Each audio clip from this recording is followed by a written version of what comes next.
Hey, Steve, thank you so much. And welcome everybody to Real Estate Friday. This is part 5 of our FSBO, the FSBO listing guide, and how to work with this niche in our market, the for sale by owners. So if you remember last week, we talked about the overview of the marketing campaign, right? We talked about different campaign strategies, and that will help you. If you put it together, it will help you get in front of these people and potentially get the listings. So today in part 5, we're going to be talking about the methods of communication with FSBO leads, right? Finally, you got everything packed and ready to go by now. So now is when you're going to start pick up the phone and reach out to these people. So let's start with the first communication. So again, once you have thoroughly researched a FSBO and you're certain that they're a worthwhile lead, it's time to make your first point of contact. And there are a few different ways that you can do this, including mail, phone, email, and face-to-face. So when you finally have your first conversation with the FSBO, you got to keep a few things in mind. One is that you need to keep it friendly, right? In a conversational tone, not salesy. And instead you want to be a friend or sound like a friend where you're talking to them on the phone. So keep that in mind. That's very important.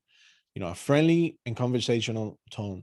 And then try to find out a few things. You want to gather as much information as you can. So depending on what you already know about the seller, the following questions might apply. So if you want to write them down, some of these questions are, and if you have a script, let me just pause for a second. If you have a script that you're following on how to talk to FSBO, you want to make sure that script, you don't sound like you're reading it. Okay, you're selling yourself, you're selling your services. So if you're reading it, it's normal that we all get nervous. So to be able to get over that hump of feeling nervous over the phone or following a script, make sure you practice beforehand. Remember, practice makes perfect. So if you practice beforehand, if you do like role playing with a colleague or a family member, and you go over these questions, you're not gonna sound like a robot. Instead, you're gonna sound like a friend, and that's the tone that you wanna make sure you apply. So what are some of those questions? Well, one of the questions is, what is your asking price? These are questions that you're gonna be asking the seller once you make that first contact. What's your asking price? What upgrades or updates does the home have? And I'll repeat the questions. What upgrades or updates does the home have? How long have you lived there? How long have you lived there? What is your time frame for moving? That's very important. What is your time frame for moving? Have you had any offers? Have you had any offers?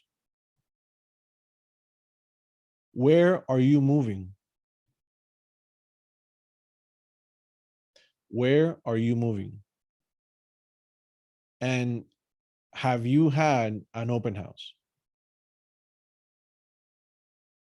Have you had an open house? Now, if you notice the questions, again, what's your asking price? What upgrades or updates does the home have? How long have you lived there? What is your time frame for moving? Have you had any offers? Where are you moving to? And have you had any open houses? Now, all these questions, again, they're all leading to gathering as much information from the seller. Above all, one thing we got to remember is that the first point of contact with a FSBO, it should be about them. So by asking these questions, you're not selling yourself. You're just gathering information that you can get, whether, you could be a buyer and asking this type of information. So keep your sales pitch on the back burner for the time being until you have warmed up or they have warmed up to you. So as you ask questions, you just gathering information. You're just talking to them, and you can make it in a conversational manner. You don't have to ask these questions like it's you interrogating them. It's more like, as the conversation goes, you're asking these questions because that's the information that you need to be able to continue moving forward and putting this in place. So the next question is, when should you get in touch with the lead? At what point can you reach out to them? Well, you want to catch them specifically when they're feeling concerned about their ability to sell the house without an agent. So what is the best time to do that? Well, Mondays are a great time for that. Why Mondays? Well, because they likely try showing the home over the weekend to no avail, right? Isn't that the best time that most people have to show the home to possible prospects or buyers, right? Assuming that they work Monday to Friday. So usually Mondays are a great time because you get them right on during that time. The reason why Mondays, again, they're good. It's a good day to call FSBO is because they just done their open houses over the weekend. Let's assume they had an open house. They didn't get a contract. They showed it over the weekend and nobody wrote them an offer. They're sitting around the coffee table Monday morning, talking about why they didn't get it sold over the weekend. So what do? That's when it's the best opportunity that we have to get them on the phone while they're talking about it. So I feel like Monday mornings are probably the best time and a good day for a follow-up. So what if they're swamped on Monday, right? They went back to work, now they're busy. Well, how about this? You have Tuesday and you have Wednesday. I would aim for Wednesday when you still have half of the week to list their home and get it on the MLS by the weekend. It's midweek. They see the weekend coming up too. So it's the best way to get or the best day to get a hold of them again and touch base. And again, a good follow-up. But how about you're not too comfortable with using perhaps the call, like picking up the phone and calling, or you have texting and you have emailing. So a phone call isn't always the best way to get back in touch with a for sale by owner. There are a couple of other tactics that you can use, which includes the text messages and sending an email. Now, these are both great strategies, and I've used it myself, and I've heard other agents using it as well, and they had plenty of success. But remember one thing: remember to do your research on any laws surrounding these strategies. In some cases, mass text messages, if you're using a specific CRM or software, mass text messages are illegal. So make sure your marketing campaign does not get you in trouble. So you can use all these type of strategies as long as where you're located allows it. If you're in Miami, you really have, not a whole lot of problem. A text message is fine. But again, make sure that, you know your laws before you start implementing any type of those strategies.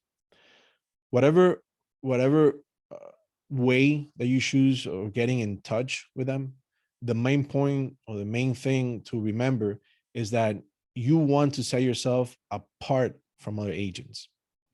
For example, if you know other local agents are saying things like, hey, agents sell homes for more money, so why are you selling FSBO instead of listing with us? Like, we all heard that plenty of time. Instead of saying stuff like that, why don't we use a different approach? We can say something like, to the for sale by owner, say something like, I congratulate you on your desire to sell your home by yourself. Maybe, just maybe, I can give you some helpful advice and some information to assist you with it. Did you see the difference in tone? Right? One, you're being very salesy, you're pitching already. And the other one, you're offering some help. You're offering some information. You're congratulating them. The approach is completely different. So if you do this approach, then later when the seller decides that it's more work than they're prepared to do, sell a house on their own, the attorney, the paperwork, they'll decide to list with you. Why? Because you're the agent who was the most helpful and not aggressive. And that's the key. We want to be as helpful as we can, not salesy. How about drop bys and door knocking? So this type of strategies, they're tested, right? The door knocking, drop bys, stopping by somebody's house, that is still an option, even though agents do it a bit less nowadays than they used to. So one tactic is attending for sale by owner open houses. Sounds like a fun and productive way to start or spend your Saturday morning, right? But if you do this, think of all the benefits. So if you're not comfortable or door knocking, just go by and knock on their door and start providing your help. Open houses provide you that that approach, right, without being so aggressive or feeling too intimidating. They're already inviting you.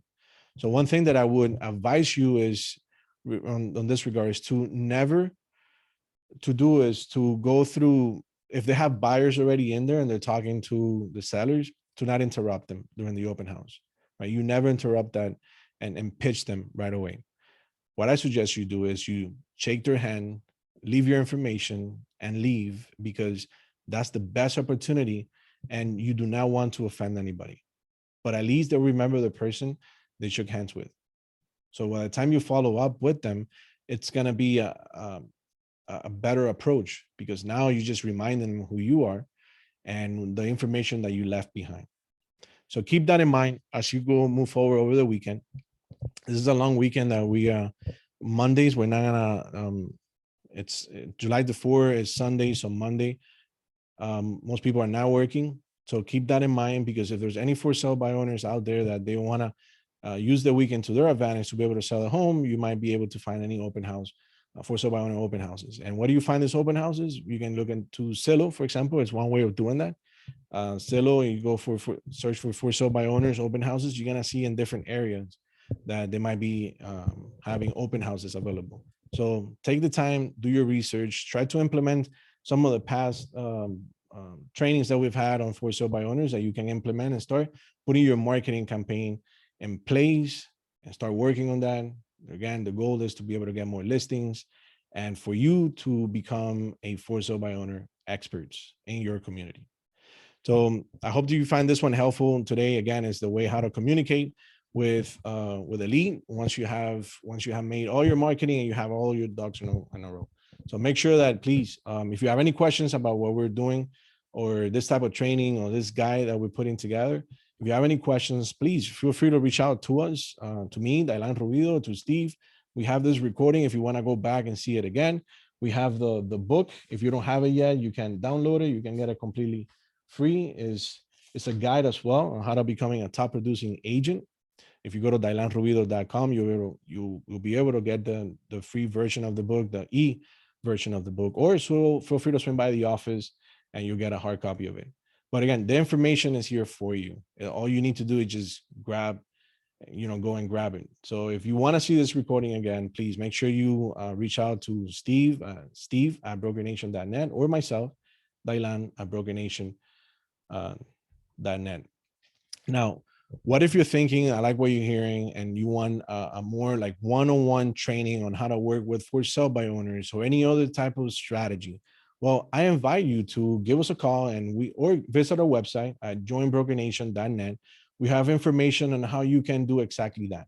Again, the website is joinbrokernation.net. You're going to get to know a little bit more about the company, who we are, what we do, and how we can help you, a real estate agent, take your business to the next level, implementing strategies and mentorships so that you can take your business to the next level and start doing more closings and start making more money. So with that said, friends, just remember, if you're in Broker Nation already, our offices will be closed on Monday. Since July the 4th is on Sunday, offices will be closed on Monday, but as far as for the staff. But if you're an agent, you have any transactions going, or you need to use the office for whatever reason, feel free to reach out to Armando or myself for access to the office, or to Ray, or our office manager. So guys, please have a safe weekend. Be safe, stay well, and I'll see you guys next week. Thank you. Thank you. Bye, Maria. Thank you. For more events like this, please, you can go to brokernation.events, and you can go ahead and register for the next one, or be updated on the next upcoming. Next week, we might not have training because I'm not going to be in town, but stay tuned and register for our next training so you can get the notification. All right. Bye, everybody. Take care. Thank you. Happy Friday. Thank you. Thank you. Take it easy. Have a great weekend. Take it easy, my friend. Bye-bye.